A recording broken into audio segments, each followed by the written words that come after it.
Sa patuloy na tensyon sa West Philippine Sea, patuloy rin ang pagpapalakas o pagsasanay ng Armed Forces of the Philippines dahil sakali umanong aatakihin ng China ang bansa ay aabuti ng isang buwan bago umano gumana ang Mutual Defense Treaty ng Amerika at Pilipinas alinsunod sa direktiba ng Pangulo. Alamin na buong detalye mamaya. Habang sinabi naman ni Secretary Gibo na tila sampal sa muka kung kakausapin niya ang kanyang Chinese counterpart matapos ang mga pahayag nito laban sa Pilipinas. Kaya't para malaman ang buong detalye ay tumutok at makinig na mabuti.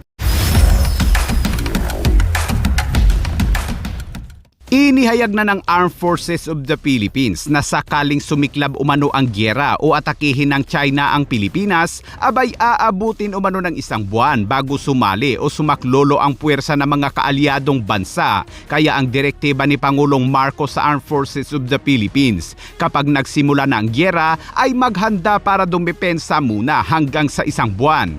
Utos ng ating Pangulo, si President Ferdinand Marcos Jr., is that we should be able to fight and preserve our forces for at least 20 days hanggang 30 days. We are expecting that pag nagkagulo, syempre tayo muna ang makikipaggera. And then but we are expecting also reinforcements or help from our ally. And this is under the Mutual Defense Treaty. Ang posibleng pag-atake sa bansa ay patuloy umanong pinaghahandaan ng Armed Forces of the Philippines, Philippine National Police at Philippine Coast Guard. Sa ilalim ng AFP Modernization Program ay napatibay na rin ng Armed Forces of the Philippines ang kanilang mga kagamitang pangdigma tulad ng mga barko at fighter jets mula sa South Korea, air defense system mula Japan at Israel at cross missiles mula India at may iba pa umanong mga paparating. Pero ayon kay General Browner ay hindi pa umano ito sapat. Marami pa tayong kailangan gawin. Marami pa tayong kailangan ayusin. But as of now, personally, I can say that we are already a world-class army. World-class armed forces. So kayang-kaya natin. We have the capability, kaya natin i-depensahan ang ating bansa, pero ang sinasabi ko po, kulang pa. Kulang pa. Because if we consider the entire archipelago, ay hindi kaya nung current na kagamitan natin na i-cover yung entire archipelago. In fact, sa ngayon, nakafocus lang tayo dito sa West Philippine Sea, sa northern part ng ating bansa, ay nakita na nga natin na kulang pa ito. Kulang pa. But we are now in the process of modernizing our armed forces. We are expecting that pag nagkagulo, syempre tayo muna ang makikipaggera. And then, but we are expecting also reinforcements or help from our ally. And this is under the Mutual Defense Treaty. Kaya't isa umano sa mga solusyon ay ang pagpasok ng bansa sa mga defense agreements sa ibang mga bansa. Kaya't patuloy ang mga pagsasagawa ng mga joint military exercises tulad ng Balikatan, Salaknib, Cope Thunder at iba pa. We will be using our own resources for this exercise, AJEX Dagupan.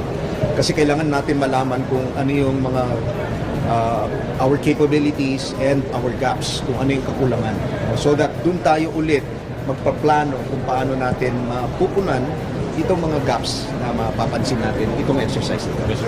Habang inihayag naman ng Amerika, Australia at Japan ang pagsuporta sa pagbuo ng Indo-Pacific Chief of Defense Cooperation Council na kinabibilangan ng 4 na bansa. Dahil sa patuloy na tumataas na tensyon sa pagitan ng China at Pilipinas ay hindi pa naman siguradong 100% na magkakagyera pero hindi malayong mangyari ito. Kaya't mabuting hindi lang Armed Forces of the Philippines ang maging handa kundi pati tayo rin mga kabayan. But as of now, personally I can say that we are already a world-class army. World-class armed forces. Dahil hindi lang naman sa kagamitan makikita yung pagiging world-class, but we are one of the most experienced armed forces around the world. Dahil tuloy-tuloy yung gera na kung saan ay ang ating mga sundalo ay tuloy-tuloy rin na hinahasa ang ating mga skills, ang ating competencies. So, we now have also modern weapons and modern equipment yung mga bagong barko natin galing sa South Korea, for instance, yung ating FA-50 jet fighters, nung pinadala natin sa Australia, nakita ng ibang bansa na kayang-kaya natin, no? In fact, we were binansagan tayong rock stars nung exercise ng Black Beach sa Australia dahil they were not expecting that our pilots and our aircraft would be able to compete with the even more modern air forces around the world. So kayang-kaya natin. We have the capability, kaya natin i-depensa ng ating bansa, pero ang sinasabi ko po, kulang pa.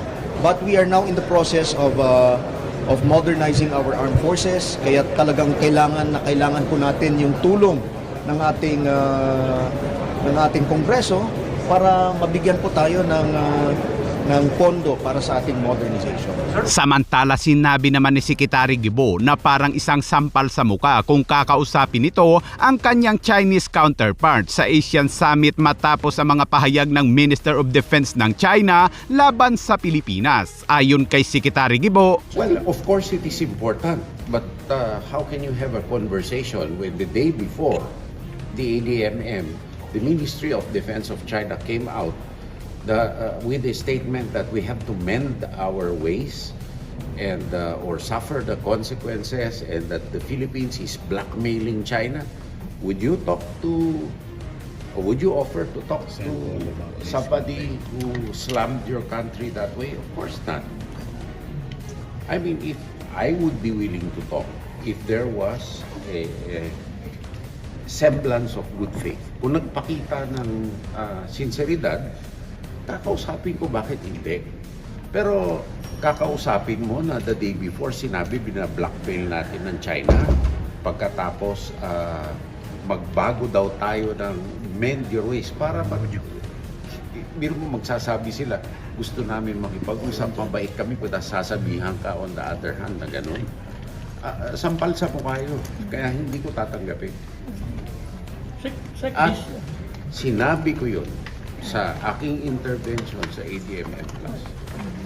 At kinote ko ang isang tao na sinabi, resist unilateral bullying. So sinusunod lang naman natin ang sinabi. Sino nagsabi nun? President Xi Jinping sa APEC.